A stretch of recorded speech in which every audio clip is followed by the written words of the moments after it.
Few more examples related to the directional derivative. Mostly we have seen that example related to the directional derivative is directly connected with the calculation of the gradient. So we will be everywhere whenever we are asked about the directional derivative, we are always concerned with the calculation of the gradient. Gradient is nothing but grad phi, the vector differential operator del to be operated on scalar point function phi. So in turn, we get a vector quantity as the answer. Del phi is I times del phi by del x plus j times del phi by del y plus k times del phi by del z. The directional derivative of the function phi is equal to x y square plus y z cube at point 2 minus 1 1 in the direction of normal to the surface x log z minus y square plus 4 equal to 0 at point minus 1 to 1. See, initially gradient will be calculated at a particular point which we call it as grad phi. But what do we understand by the direction of the normal to the surface? Vector normal to the surface is also given by grad phi. So this will be some other grad phi at this particular point, and we need to then take the dot product of the two so as to get the result. So this will be your phi, which is a scalar point function whose gradient is calculated, and later on we switch over to the calculation of the gradient for the other curve, so that the dot product taken will give you the directional derivative. So consider phi is equal to x y square plus y z cube. Del phi by del x is y square. Del phi by del y is 2xy plus z cube. Here y should not be there. Del phi by del z is equal to 3y z square. 3y z square, because derivative of z cube will be 3z square. Y remains as it is. So accordingly here I have the value y square I plus 2xy plus z cube into j and plus 3y z square k. At point 2 minus 1 1 you are getting it as I minus 3j minus 3k. Now consider the curve psi is equal to x log z minus y square plus 4. What is grad psi?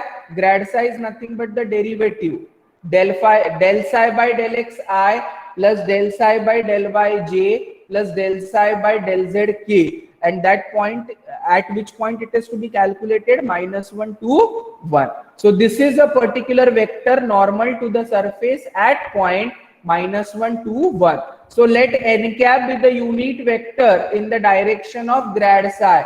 So n cap will be grad psi upon magnitude of grad psi. So vector normal to this particular surface will be, the calculation to be done for the surface is gradient, and then that vector, unit normal vector, will be given by grad psi upon magnitude of grad psi. So grad psi you have got it as minus 4j minus k upon under root of 16 plus 1. So we are getting down the answer as minus 4j minus k upon under root of 17. So required directional derivative grad phi dot n cap, take the dot product, you get the answer as 15 upon root 17. Usually we do not keep the irrational number in the denominator, so it is 5 root 17 or 15 root 17 upon 17. That is how we try to simplify and get the answer. The next example. So in this particular problem, we have to calculate the vector normal to the surface, and that particular simplification is done through gradient, and then you calculate the unit vector where it is grad psi upon magnitude of it. Another example related to it is find the directional derivative of phi of xyz as x square minus 2y square plus 4z square at point 1 1 minus 1 in the direction of 2I minus j minus 3k. In what direction it will be maximum for the directional derivative, and what is its magnitude? So we have seen in one of the note that it is maximum in its direction, right? Therefore phi of xyz is x square minus 2y square plus 4z square. Grad phi is del phi by del x, del phi by del y, del phi by del z. Then you get grad phi as 2xi plus 4yj plus 8zk. we write down grad phi, then calculate it at the point 1 1 minus 1. So we calculated it at the point 1 1 minus 1. Now what is the direction of it? The direction of it, the vector is given by 2I plus j minus k bar. The very first example what we dealt was of similar kind. So let a bar be this vector, a cap will be vector upon its magnitude. So I calculate the vector upon its magnitude means 4 plus 1 plus 1. So 4 plus 2 is giving you answer as 6. So a cap is 2I plus j minus k upon under root of 6. How the directional derivative will be calculated?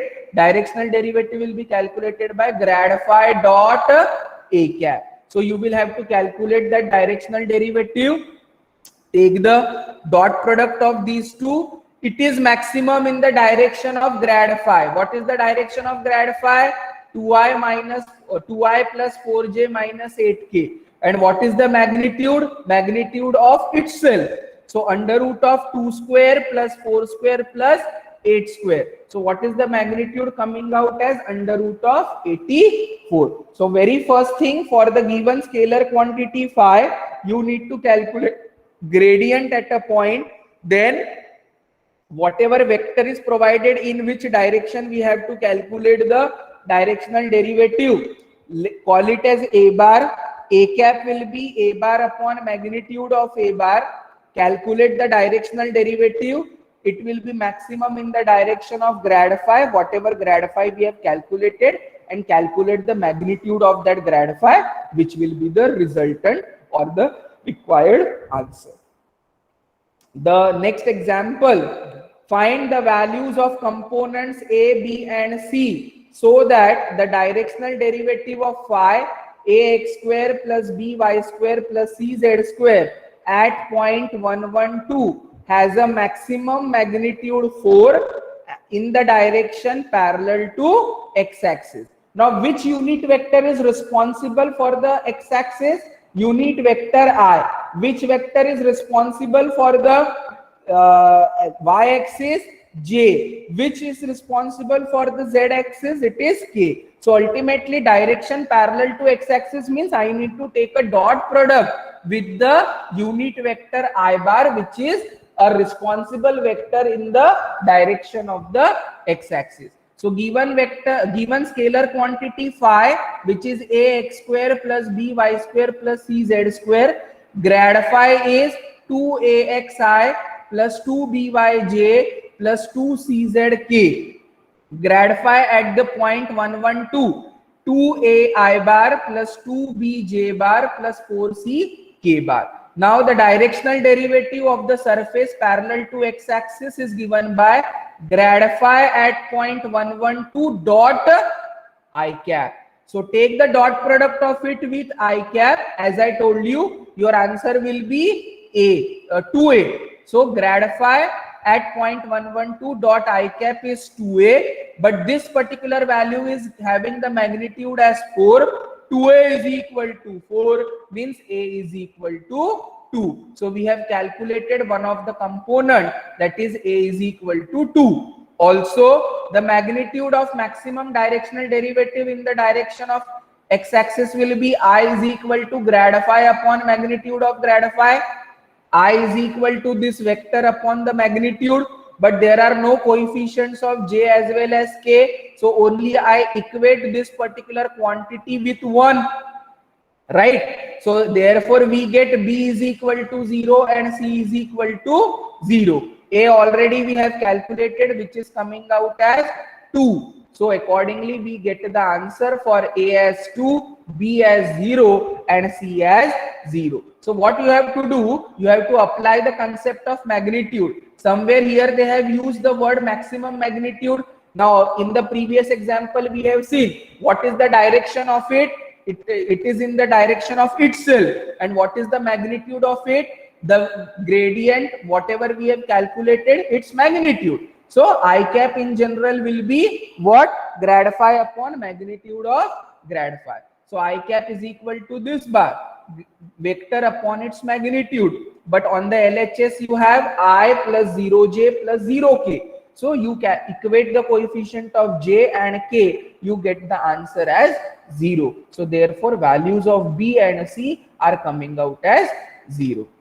The next example, find the angle between the surfaces x square plus y square plus z square equal to 9 and z is equal to x square plus y square minus 3 at point 2, minus 1, 2. So we take the dot product. How to calculate the angle?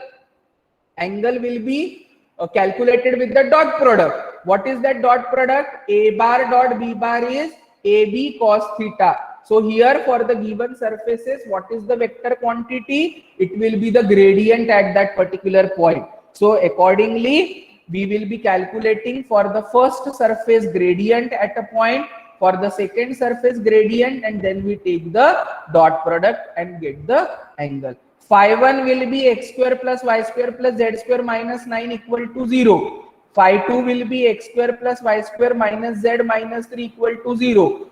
Get grad phi 1, calculate it at point 2, minus 1, 2. Calculate grad phi 2, put the values as 2, minus 1, 2. You get the values. Obviously, we will be having down magnitude of grad phi 1 and magnitude of grad phi 2. What is magnitude of grad phi 1? It is 6. Magnitude of grad phi 2, it will be 21, under root of 21. So grad phi 1 dot grad phi 2 upon magnitude of grad phi 1 into magnitude of grad phi 2 is nothing but your cos theta. So take the dot product of the two, it will be a scalar quantity. Theta will be cos inverse of 8 upon under root 3 under root 21. Simplify. Dot product is always a scalar quantity. Whatever is the answer, you will be having down the simplification and getting down the value for it. So whenever we have to calculate the angle for the given two surfaces, it can be obtained with the help of the dot product, but you need to take the gradient of the given surfaces at a particular point and dot product of that so as to get the answer. This particular question is bit analytical in nature. R bar is equal to xi plus yj plus zk. Show that del r is r bar upon r and grad 1 by r is minus r bar upon r cube. R bar is xi plus yj plus zk. Magnitude of r bar is mod of r, which is r under root of x square plus y square plus z square. So r square becomes x square plus y square plus z square. Calculate the value for del r by del x, del r by del y, del r by del z. Grad r will be I into del r by del x, j into del r by del y, k into del r by del z. So it is x by r I, y by r j, z by r k. So taking common r in the denominator, numerator is a r vector, r bar. So grad r comes out to be r bar upon r. 1 by r कैसे लेना है? Grad 1 by r. Derivative of 1 by r is minus 1 by r into del r by del x. Del by del y of 1 by r minus 1 upon r square into del r by del y minus 1 upon r square into del r by del z. Del r by del x is x by r. Del r by del y is y by r. Del r by del z is z by r. Simplify, get the answer. This numerator is r bar, which is a vector. You get the desired result. So grad 1 by r is minus r cube upon minus r bar upon r cube. So these are certain examples related to the directional derivative, what we have done in the previous classes and this lecture. On the